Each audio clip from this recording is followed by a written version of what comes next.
So obviously I radio controllerized this guy, and I did it with this toy I took apart from the store that had a bunch of LEDs on it, so I kind of left those in. And since it's clear, I just aimed them into it, so it kind of lights it up and makes it look extra stupid or whatever. But it's a little bit too weak, so I'm going to cut the speed in half and double the strength with some gears. I cut out some gears just now. I love being able to just like cut out gears. I'm like, oh, I need some gears of a 2-to-1 ratio, and I can just like cut one out with 11 teeth and cut one out with 22 teeth and glue them together, and blam, it's done. It's so sweet.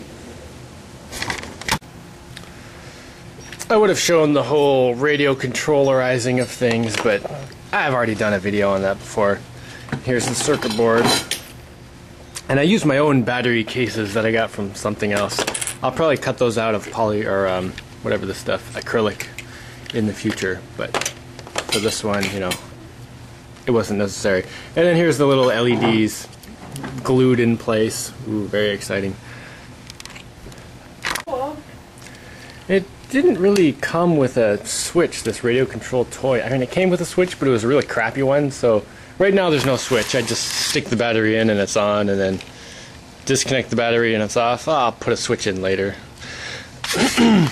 But anyway, right now I'm hopefully going to get the gear ratio perfect, so I know exactly how it should be for the kits.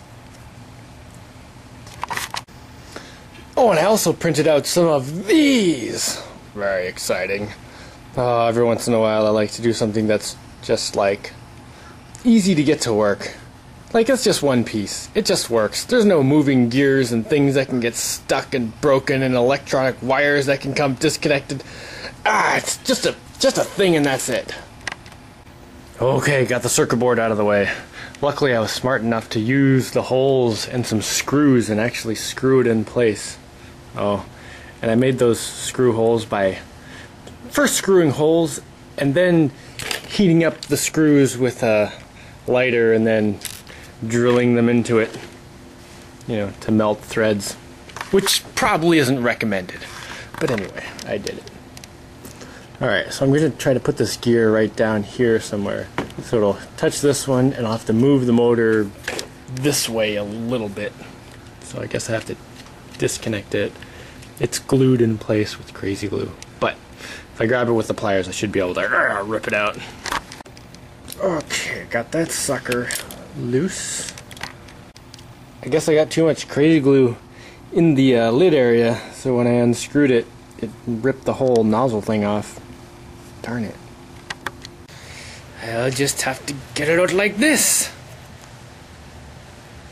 There we go. Okay. So careful.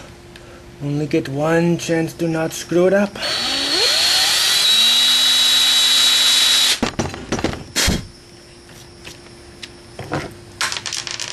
Get back here.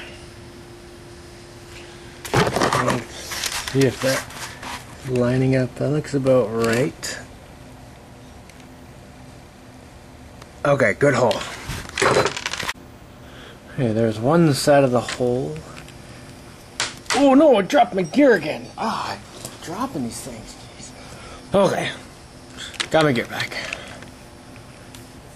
Let's put this thing. Before I drill the other end, I want to make sure it's lined up just right.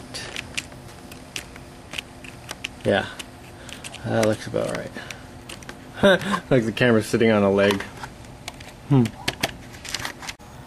So this side's good, but when I go through the other side, I have to make sure I don't go too far, because then I'll hit these gears back here, which are kind of important.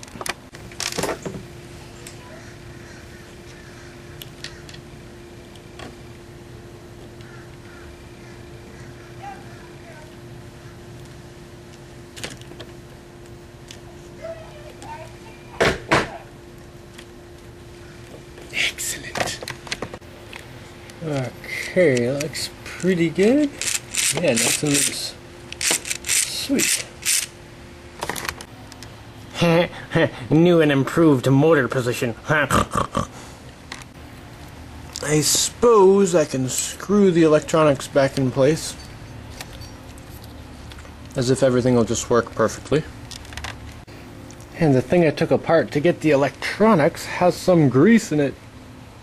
That'll be useful. Get in there. Oh, I think I better not touch it for a while. I'll come check on it later when the glue is definitely done. Oh, almost forgot. Okay. Okay, let's see how that did.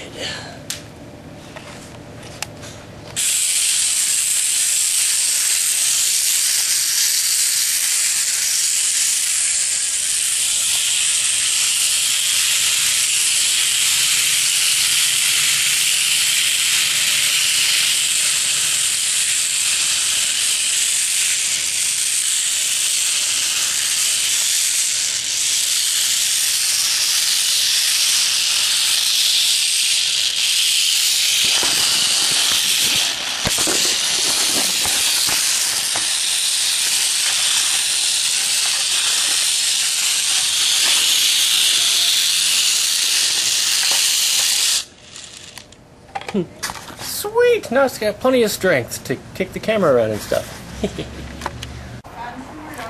And apparently step on the zoom. That's better.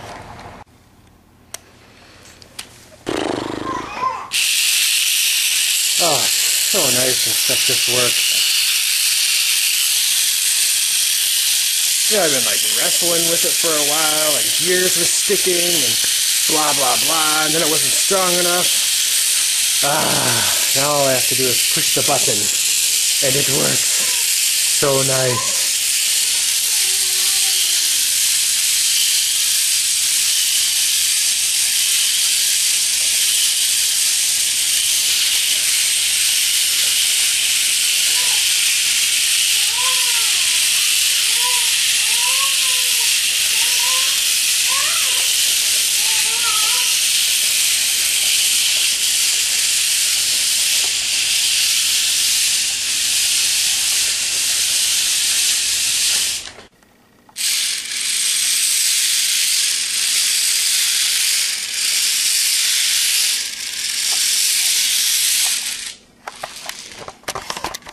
Works better if I put the antenna up.